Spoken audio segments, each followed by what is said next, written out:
Pinupuri ka namin, O Diyos, Ama, Anak at Espiritu Santo. Salamat, Ama, na ibinigay mo sa amin si Jesus na iyong anak, na namatay para sa aming kasalanan, iyong muling binuhay, iniakyat at iniluklok sa iyong kanan sa langit. Salamat na ibinigay mo sa amin ang iyong banal na Espiritu, at sa pamamagitan niya ay ibinuhos mo ang iyong pag-ibig sa aming puso. Salamat na kalooban mo na kami ay manatili sa iyong anak at ang kanyang salita ay manatili sa amin.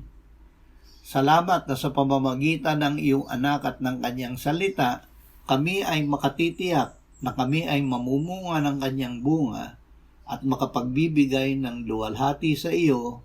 Amen.